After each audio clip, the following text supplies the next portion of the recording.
완전 잘못된 거야. 내가 뭐 자아가 뭐 한 6개, 7개야? 그렇게 되면 안 돼. 나는 똑같잖아. 근데 그렇게 준비하는 친구는 아직도 많다고. 우리가 이제 자소서도 내가 스마트 자소서라고 해서 우리가 이제 자소서를 쓰잖아. 그러니까 우리가 지금 자소서를 쓰는데 지금 너희들 각자만의 틀이 있잖아.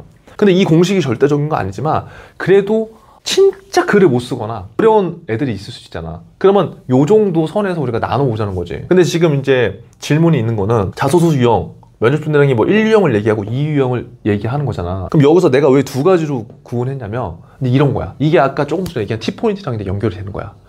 자소서의 문항이 우리가 아까 타겟 리스트를 아까 몇 개 만들었어? 타겟 리스트 몇 개 만들어? 30개에서 50개 만들잖아. 네네. 그럼 그 회사별로 문항이 다 다르잖아. 네. 쭉 펼쳐보면 다 다르지만 결국은 너희들이 자소서를 그렇게 막 써보잖아? 그럼 또 이게 완전히 다른 소리를 하는 거 아니야. 네. 거의 대부분 겹쳐. 네, 맞아요. 그치? 네. 기업이 다르다고 해서 문항이 절대 다른 게 아니라고. 거의 대부분 겹치는데 중요한 거는 내가 글을 어떠한 방식으로 접근하느냐에 따라서 글의 구조라든가 면접에 대한 방향성이 완전 달라져. 예전에는 자소서가 그냥 경험 위주가 되게 많았어. 네. 나의 경험을 그냥 푸는 식. 근데 지금은 자소서 유형이 금융권이든 아니든 어떻게 많이 변해가고 있어? 그래서 네가 그 경험으로 우리 회사에 뭘 해줄 수 있는데? 기업 포인트를 쓰라고 했죠. T포인트. 기업 포인트라는 용어가 없었어. 자소서 문항에 원래. 근데 진짜 최근 1, 2년 사이에 이런 거 생긴 거야. 그럼 왜 생겼겠냐? 물어보는 거지, 기업들이. 네가 과거에 갖고 있는 역량? 이건 자소서에서 물어보는 거잖아. 그럼 그들이 기업에서 이걸 왜 물어봐? 이 역량, 와, 야, 너 너 예전에 보험회사 했어? 너 진짜 힘들었겠다. 야, 너 진짜 너 끈기 대박이다. 이거 얘기하려고? 기업들이? 와, 그럼 기업들이 왜 물어봐? 그래서 그거 가지고 우리 회사에서 뭘 할 수 있는 거야? 그거잖아. 결국 그거 아니야? 맞아요. 근데 자소서를 다 어떤 식으로 써? 나의 경험에 도취돼서 저 이런 경험 있었어요. 저 이런 공모전 수상했어요. 그래서 그 다음이 뭔데? 그 다음 생각을 못하는 거지. 우리 대학생 취준생들은. 나도 그랬고. 그렇기 때문에 자소서의 문항이 언제부턴가 뾰족해졌어. 기여할 수 있는 방안. 농협도 마찬가지잖아. 농업, 농출에 대해서 아예 명확하게 다 찝어주잖아. 그렇게 해도 어떻게 돼? 내가 못하지. 왜? 우리 해본 적이 없으니까. 그래서 이거를 생각해야 돼. 차별화를 시키려면은 자 봐봐. 내가 얘기하는 스마트 자소서 중에 두 가지 유형이 있는데 먼저 자소서 문항을 볼 때 이걸 빨리 판단해야 돼.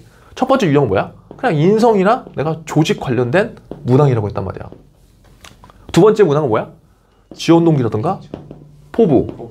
즉 로열티 문항이란 말이야. 로열티 문항. 그럼 이 두 개가 어떤 차이가 있는지 잘 봐야 돼. 너희들이 지금 우리는 지금 은행 자소서를 기반으로 하고 있지만 은행이든 은행이 아니든 대부분 문항을 보면 네 문항이 나오면 한 문항 정도는 이 유형으로 나올 확률이 많아. 5개 문항이 나오면 두 가지는 요 이 유형으로 나올 확률이 많아. 맞지? 네. 그러면 여기에서 변별력을 생각해야 돼. 결국 우리의 목표는 뭐야? 자소서 합격돼서 손 드는 거야? 아니면 면접까지 가서 합격하는 거야? 면접 합격. 요거야, 요거. 근데 이 유형에서 우리가 더 집중해야 될 유형은 뭐야?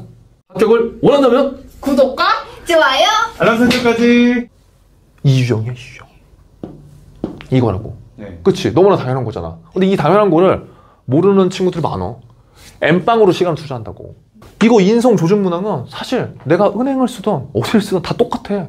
이런 거는 아까 우리가 그 프로세스에서 가장 처음에 한 경험 정리라든가 경험 포장, 키워드를 정리 잘 해놓으면 이건 뭐 복붙 하는 거야. 안 그래? 맞아요. 잘못 생각하는 거 뭐야? 내 인성이 회사별로 있는 애들이 있어. 내가 삼성 간다. 삼성 인재상에 맞춰서 면접 때 이게 CJ를 간다. 인재상에 맞춰서 이게 완전 잘못된 거야. 내가 뭐 자아가 뭐 한 6개, 7개야? 그렇게 되면 안 돼. 나는 똑같잖아. 근데 그렇게 준비하는 친구가 아직도 많다고. 그럼 결국 이런 거는 컨트롤 CV 해도 된다는 거야. 왜? 내가 정확하게 정립이 된 상태에서. 근데 차별화는 뭐다? 이게 되는 거지. 왜? 이게 어렵거든. 지원 동기랑 입사 포부가 아까 뭐랑 연결돼? T포인트랑 연결되지. T포인트가 있는 애들은 이게 뾰족해. 나름. 근데 T포인트가 없는 애들은 뭐야? 그냥 두리뭉실한 거시경제에 대한 얘기를 하고 있지. 그리고 그냥 두리뭉실한 금융에 대한 얘기를 하고 있지.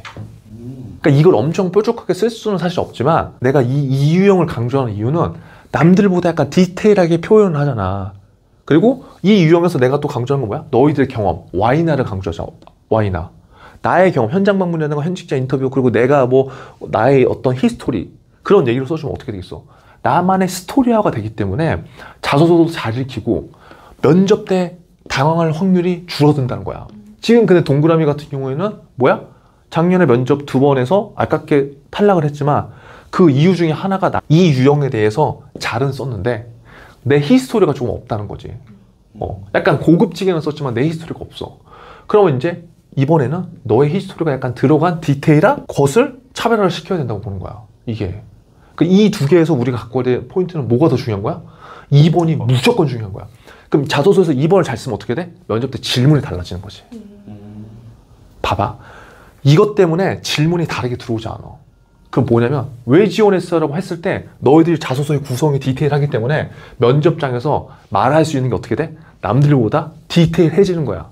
면접장에서 누가 왜 지원했어요? 라고 안 물어보고 뭐 자소서 보니까 뭐 이래서 지원했는데 뭐 이건 어떠한 목적이고 그렇게 물어볼 수도 있지만 대부분은 그렇게 안 물어보잖아. 왜 지원했어를 물어봤을 때 너희들이 세부적으로 여기를 표현했잖아. 그럼 너희들은 세부적으로 말할 확률이 크다니까? 디테일하게. 근데 자소서에 약간 뜬구름 잡게 써놨기 때문에 왜 지원했어요? 라고 했을 때 뭘 하고 싶어요? 라고 했을 때 뜬구름 잡는 소리 하는 거야. 그러니까 진짜 중요한 건 뭐야? 자소서야. 자소서에서 더 중요한 건 뭐야? 글의 구조나 그런 게 아니라 나의 생각이 어떻게 들어갔는지. 그게 중요한 거지. 그래서 지금 너희들은 이 유형을 잡기 위해서 지금 가는 거야.